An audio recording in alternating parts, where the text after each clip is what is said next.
আসসালামু আলাইকুম beautiful people, কেমন আছেন? আশা করি সবাই ভালো আছেন। আমি Noakhali city the royal city of Bangladesh Facebook page থেকে আজকে চলে আসলাম আমাদের রিক্সাওয়ালার দোকান।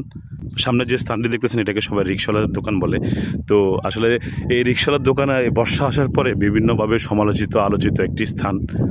তো আজকে আমরা আপনাদেরকে দেখাবো যে রিক্সাওয়ালার দোকানের বাদের যে কী অবস্থা। এখানে একটা 5 দেওয়া ছিল নিয়ে এটা নিয়ে অনেক সমালোচনা আলোচনা। তো চলুন আজকে দেখে আসি রিক্সাওয়ালা বাদের সেই বর্তমান অবস্থা। এই সেই সমালোচিত আলোচিত রিক্সাওয়ালার বাদ।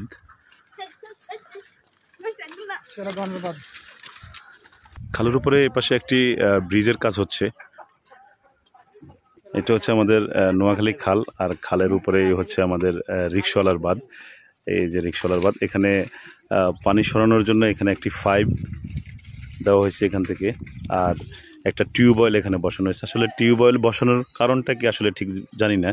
এই টিউবওয়েল দিয়ে কতটুকুই বা পানি সরবে আসলে ঠিক জানা নেই। তবে মানুষের দুর্ভোগ কমানোর জন্য আসলে এই বাঁধটি কেটে দেওয়া অতি জরুরি। এই যে এই পাশে পানি থই থই করতেছে, আর এই পাশে একদম শুকনো। তো এই বৈষম্যটা আসলে দূর করতে হবে। তো বেশি বেশি করে ভিডিওটি সবাই শেয়ার করে দেবেন।